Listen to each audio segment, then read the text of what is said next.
Hi everyone, welcome back to new video. तो friends, आप लोग को बहुत ज़्यादा कमेंट आ रहा था कि भैया यूजीसी काउंसलिंग से रिलेटेड डिटेल इन्फॉर्मेशन दिया जाए, यानी कि यूजीसी काउंसलिंग में कौन कौन अप्लाई कर सकता है, क्या क्या डॉक्यूमेंट लगता है, ऑनलाइन काउंसलिंग होता है या फिर ऑफलाइन काउंसलिंग, जो स्टूडेंट का यूजीसी काउंसलिंग छूट चुका है वो अप्लाई कर सकता है या नहीं, या फिर जो एडमिशन ले चुका है वो अप्लाई कर सकता है या नहीं। देखिए फ्रेंड्स, बहुत सारा वीडियो आप देखे होंगे, बहुत जगह मैं भी देखा हूँ गलत बताया गया है। मैं जो बताया हूँ पिछले 3 साल से जो मैं मॉपअप काउंसलिंग करवा रहा हूँ, मैं खुद स्टूडेंट्स के साथ जाता हूँ और वहाँ जाकर स्टूडेंट का हेल्प करता हूँ। तो इस वीडियो को देखिएगा, आपको सारा आइडिया लग जाएगा कैसे कैसे क्या करना है। जो स्टूडेंट एडमिशन ले चुके हैं वो क्या करना होगा, बोनाफाइड सर्टिफिकेट कब लगेगा और वेरिफिकेशन स्लिप कब लगेगा, और जो फ्रेश स्टूडेंट है यानी कि जिनका एडमिशन कैंसिल हो गया है या फिर पहले काउंसलिंग नहीं किए वो क्या करेंगे।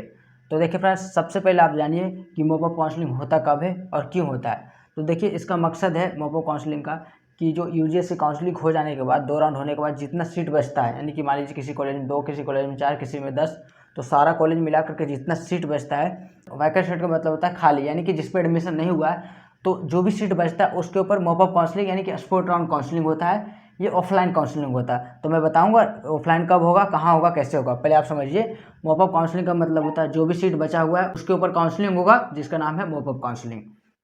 तो बात करते हैं, सबसे पहले जानिए इसका एलिजिबिलिटी क्राइटेरिया क्या है। तो एलिजिबिलिटी क्राइटेरिया ये है कि 12th में 45% होना चाहिए, अगर आप कैटेगरी से हैं तो 40% होना चाहिए। उसके बाद जेईमेंस का एग्जाम दिया होना चाहिए, कोई भी एक एग्जाम दिए हुए हैं और आपके पास स्कोर कार्ड है, जितना भी परसेंटाइल हो 20, 30, 50, 80, 90, तो आप अप्लाई कर सकते हैं। उसके बाद डोमिसाइल ऑफ बिहार, बिहार का स्थायी निवासी होना चाहिए। अगर आप बिहार का स्थायी निवासी नहीं है, तो अगर आपका पेरेंट्स का बिहार में गवर्नमेंट जॉब है तो आप अप्लाई कर सकते हैं। उसके बाद बात करते हैं एडमिशन प्रोसेस। एडमिशन प्रोसेस में कौन कौन सा स्टूडेंट अप्लाई कर सकता है। तो सबसे पहले आप जान लीजिए कि who can apply. Who can apply सबसे बड़ा क्वेश्चन है। यहीं पर स्टूडेंट गलती करते हैं, जिनके कारण मोपा में पार्टिसिपेट नहीं कर पाते हैं और उनका एडमिशन कैंसिल हो जाता है। तो बात करते हैं हु कैन अप्लाई। तो देखिए, बहुत जगह आप सुने होंगे कि जो एडमिशन ले लिया है वो अप्लाई नहीं कर सकता है। तो ऐसा कुछ नहीं है मेरे भाई, अगर आप एडमिशन ले लिए हैं तो भी आप अप्लाई कर सकते हैं, इसमें कोई इशू नहीं है। अगर आप एडमिशन लिए हैं, अप्लाई करेंगे, मोपा काउंसिल में दूसरा सीट मिल जाएगा तो पहला वाला सीट कैंसिल हो जाएगा, मैं आगे बताऊंगा। तो देखिए, सबसे पहले है कि unregistered slash fresh student eligible. इसका मतलब जो अभी तक यूजीसी काउंसलिंग नहीं किया है, यूजीसी काउंसलिंग में रजिस्ट्रेशन नहीं किया, पहले काउंसलिंग या दूसरे काउंसलिंग में पार्टिसिपेट नहीं किया है, तो वो स्टूडेंट यहाँ पे रजिस्ट्रेशन कर सकता है, मोपअप काउंसलिंग में पार्टिसिपेट कर सकता है अगर वो जेईमेंस दिया हो तो। ये हो गया अनरजिस्टर्ड या फिर फ्रेश रजिस्टर्ड। उसके बाद register and admission in college. जो स्टूडेंट रजिस्टर किए थे, काउंसलिंग किए थे, उनका अलॉटमेंट लेटर आया था, उसके बाद वेरिफिकेशन के बाद एडमिशन ले लिए और वो चाहते हैं कि मोपअप राउंड में पार्टिसिपेट कर सकते हैं, तो वो कर सकते हैं। यानी कि अगर आप एडमिशन ले लिए, कोई कॉलेज में पढ़ रहे हैं या फिर कहीं एडमिशन ले लिए, मान लीजिए एलएनजेपीटी, छपरा, सीतामढ़ी, बेगूसराय, कोई भी कॉलेज में एडमिशन ले लिए और आप चाहते हैं कि मैं मोपअप राउंड में जाऊं दूसरे ऊपर वाले कॉलेज के लिए, तो आप जा सकते हैं, इसमें कोई भी इशू नहीं है। यानी कि ऐसा कोई रूल नहीं है कि आप अगर एडमिशन ले लिए तो आप नहीं जा सकते हैं। यहाँ पर बहुत सारे स्टूडेंट गलती करते हैं, हो सकता है बहुत यूट्यूबर बताया भी होगा कि यहाँ पर जो स्टूडेंट एडमिशन ले लिए वो नहीं जा सकते हैं, तो ये गलत है। मैं पिछले बार भी 11 स्टूडेंट का जो जिनका एडमिशन हो गया था उनका मैं मॉपअप राउंड में काउंसलिंग करवाया हूँ और 4 का ऊपर वाला कॉलेज भी मिला है और 6 का वही रह गया था। उसके बाद बात करते हैं जो स्टूडेंट रजिस्ट्रेशन किए थे बट किन्हीं कारण उनका कॉलेज में एडमिशन नहीं हो पाया, हो सकता है डॉक्यूमेंट वेरिफिकेशन कराने नहीं गए होंगे तो उनका सीट कैंसिल हो गया होगा, तो वो भी स्टूडेंट अब मॉपअप राउंड में पार्टिसिपेट कर सकते हैं। तो मॉपअप राउंड का सीधा रूल है कि अगर आप रजिस्ट्रेशन नहीं किए थे या फिर किन्हीं कारण आपका काउंसलिंग छूट गया था तो आप अप्लाई कर सकते हैं, या फिर अगर आप चाहते हैं कि अपग्रेड करना, यानी कि जो कॉलेज आपको मिला है उससे आप संतुष्ट नहीं और चाहते हैं मॉपअप राउंड में दूसरा कॉलेज मिल जाए, तो आप अप्लाई कर सकते हैं, कोई भी इशू नहीं है। उसके बाद मेन है, बहुत सारा स्टूडेंट पूछ रहे थे कि भैया मान लीजिए मेरा एडमिशन कैंसिल हो गया था, वेरिफिकेशन हुआ था, तो वेरिफिकेशन के दौरान मैं सही से डॉक्यूमेंट नहीं दिखा पाया, कैटेगरी प्रॉब्लम था, तो मेरा सीट कैंसिल हो गया था, तो मैं अप्लाई कर सकता हूँ या नहीं। तो अगर आपका सीट कैंसिल हुआ था, वेरिफिकेशन में प्रॉब्लम आया था, तो भी आप अप्लाई कर सकते हैं। यानी कि ये चारों स्टूडेंट, कोई भी स्टूडेंट है, फ्रेश कैंडिडेट है या फिर रजिस्ट्रेशन कर चुके हैं, एडमिशन लिए या फिर नहीं लिए, अगर आप जेईमेंस दिए 45% है तो आप एलिजिबल हैं यूजीसी मॉपअप काउंसलिंग में। इस बात को आप ध्यान रखिएगा। उसके बाद सबसे पहले देखते हैं एडमिशन प्रोसेस, यानी कि कैसे होता है एडमिशन। तो यूजीसी काउंसलिंग सारा प्रक्रिया ऑनलाइन होता है, रैंक कार्ड भी ऑनलाइन आता है, सीट अलॉटमेंट भी ऑनलाइन होता है, बट इसमें ऑफलाइन होता है। तो कब ऑनलाइन होता है, कब ऑफलाइन होता है, देखिए कुछ स्टेप ऑनलाइन है, कुछ स्टेप ऑफलाइन है, उसको समझिए। सबसे पहले जो फ्रेश कैंडिडेट है, जो अभी तक यूजीसी काउंसलिंग में पार्टिसिपेट नहीं किए थे, उनको रजिस्ट्रेशन करना होगा। सबसे पहले रजिस्ट्रेशन कैसे करना होगा मैं बताऊंगा। रजिस्ट्रेशन कैसे करना होगा, रैंक कार्ड कब आता है और ऑफलाइन काउंसलिंग कैसे होता है, मैं सब कुछ बताऊंगा। अगर आप चैनल पर नए हैं तो चैनल को सब्सक्राइब करके बेल आइकन को प्रेस कर लीजिए, क्योंकि फ्रेंड्स अगर आप एक भी अपडेट मिस करेंगे, कोई भी गलती करेंगे तो आपका सीट कैंसिल हो जाएगा, आपका एडमिशन नहीं हो पाएगा। तो देखिए, सबसे पहले जो फ्रेश कैंडिडेट है, अभी तक एडमिशन नहीं लिए हैं, रजिस्ट्रेशन नहीं किए थे, वो सबसे पहले रजिस्ट्रेशन करेंगे।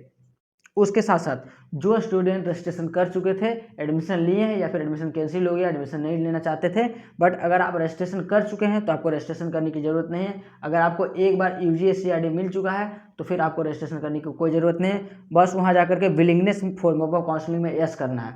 अगर पहले आप काउंसलिंग नहीं किए हैं तो रजिस्ट्रेशन करना होगा। अगर आप पहले काउंसलिंग कर चुके हैं, रजिस्ट्रेशन कर चुके हैं, तो विलिंगनेस में यस करना होगा। मैं बताऊँगा कैसे करना है दोनों स्थिति में। उसके बाद आपके परसेंटाइल के अनुसार जब रजिस्ट्रेशन करेंगे तो परसेंटाइल डालना होगा। परसेंटाइल के अनुसार आपका एक रैंक कार्ड बनेगा, यूजीसी मोपअप का रैंक कार्ड। रैंक कार्ड आने के बाद ऑफलाइन काउंसलिंग हुआ।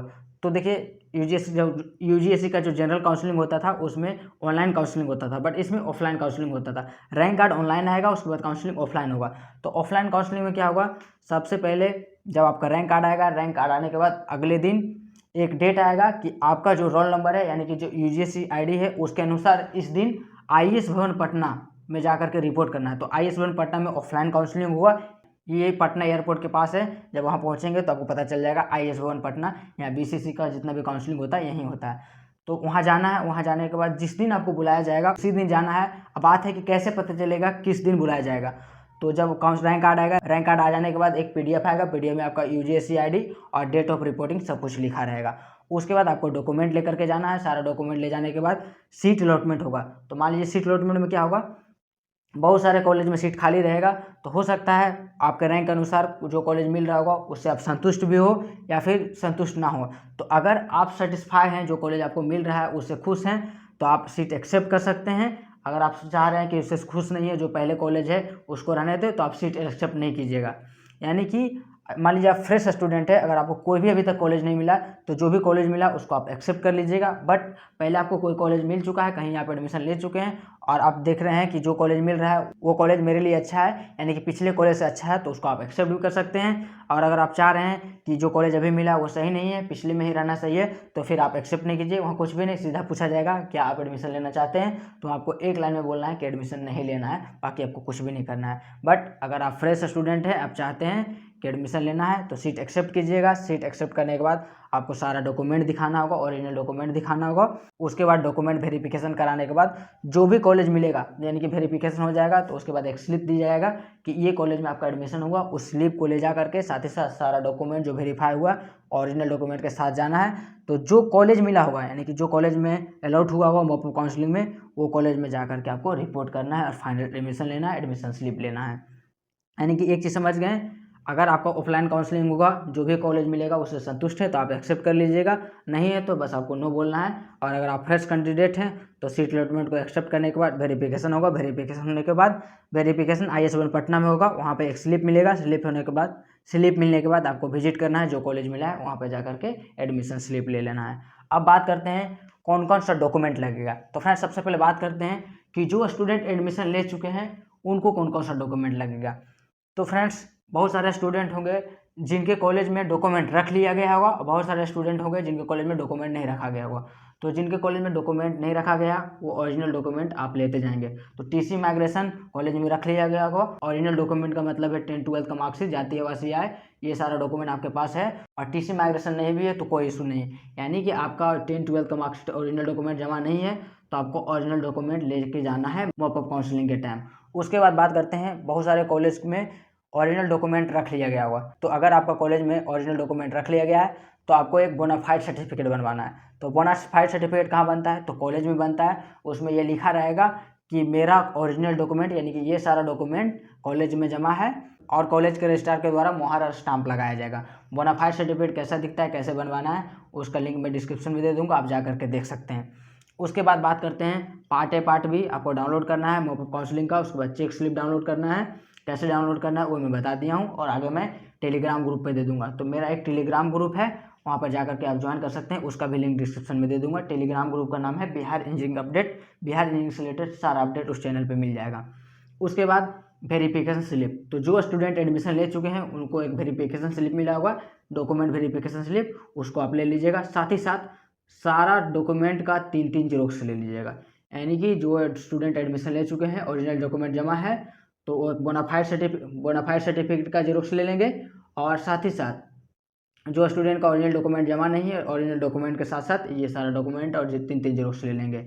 अब बात करते हैं जो स्टूडेंट फ्रेश स्टूडेंट है, यानी कि जो अभी तक काउंसलिंग नहीं किए थे, उनको क्या करना है। तो उनके पास तो सारा ओरिजिनल डॉक्यूमेंट होगा, तो आप अपना सारा ओरिजिनल डॉक्यूमेंट ले लीजिएगा। कौन कौन सा डॉक्यूमेंट लगता है तो जो आई बटन पे लिंक दिया गया है उसको देख लीजिए, आपको पता चल जाएगा कौन कौन सा डॉक्यूमेंट कहाँ से बनवाना है। उसके बाद बात करते हैं ऑल ओरिजिनल डॉक्यूमेंट लेने के बाद पार्ट भी चेक स्लिप ले लीजिएगा और 3 जेरोक्स सबका ले लीजिएगा। अभी आपको medical certificate, anti ragging certificate कुछ भी नहीं लेना है, बस ओरिजिनल डॉक्यूमेंट लेना है। जो आपके पास है, जनरल डॉक्यूमेंट होता है 10-12 का मार्कशीट, जाति आवासीय आय, इसको लेने के बाद 3 जेरोक्स ले लीजिएगा। तो ये सारा इन्फॉर्मेशन था। अब बात करते हैं फ्रेंड्स, तो फ्रेंड्स उसके बाद बात करते हैं कि जो कॉलेज आपको मॉपअप में मिलेगा क्या उसको लेना कंपलसरी रहेगा। तो फ्रेंड्स कंपलसरी नहीं है, अगर आपको अच्छा लग रहा है तो लीजिए, नहीं लेना है तो सीधा नो कर देना है। उसके बाद मेन क्वेश्चन आता है वैसे स्टूडेंट के लिए जो पहले कहीं पढ़ रहे हैं, कहीं एडमिशन ले चुके हैं, उनके लिए क्या है। If you accept allotted seat in mop up counselling, previous college will be cancelled and allotted to other candidate. यानी कि अगर आप मॉपअप काउंसलिंग में एक्सेप्ट करते हैं, वहाँ 2 ऑप्शन दिया जाएगा, उससे आपसे पूछा जाएगा कि ये मॉपअप में आपको ये कॉलेज मिल रहा है, क्या आप एक्सेप्ट करना चाहते हैं। तो अगर आप उसको एक्सेप्ट कर लेते हैं तो जो पहला कॉलेज है वो कैंसिल हो जाएगा और वो किसी और स्टूडेंट को अलॉट हो जाएगा। यानी कि मॉपअप काउंसलिंग में अगर आप सीट एक्सेप्ट करते हैं तो पहला सीट कैंसिल हो जाएगा और वो किसी और को अलॉट हो जाएगा। बट अगर आप फ्रेश कैंडिडेट हैं तो कुछ भी नहीं, रजिस्ट्रेशन करना, रजिस्ट्रेशन करने के बाद रैंक कार्ड करने के बाद, रैंक कार्ड आने के बाद ऑफलाइन काउंसलिंग होगा, IS1 पटना में जाना है, और उसके बाद सीट अलॉटमेंट होगा आपके रैंक के अनुसार। जिस दिन आपको बुलाया जाएगा उस दिन जाना है। मैं आपको सब कुछ बता दूंगा किस दिन जाना है। चैनल पर नए हैं तो चैनल को सब्सक्राइब करके बेल आइकन जरूर प्रेस कर लीजिएगा। तो फ्रेंड्स ये सारा इन्फॉर्मेशन था। कोई भी स्टूडेंट अप्लाई कर सकते हैं, ये चारों स्टूडेंट में अगर आप कोई भी स्टूडेंट हैं तो आप अप्लाई कर सकते हैं, कोई भी इशू नहीं है। अगर आपको कोई दूसरा इन्फॉर्मेशन दे रहा है तो वो गलत है। मैं पिछले 3 साल से मॉपअप काउंसलिंग करवा रहा हूँ, मैं स्टूडेंट को जाकर वहाँ देखता हूँ और जो वहाँ होता है मैं वही बताया हूँ। इसलिए आप ध्यान रखिएगा, जो मैं बताया हूँ बिल्कुल सही है, इस बात को आप ध्यान रख लीजिएगा। बाकी कोई डाउट होगा तो कमेंट कीजिएगा।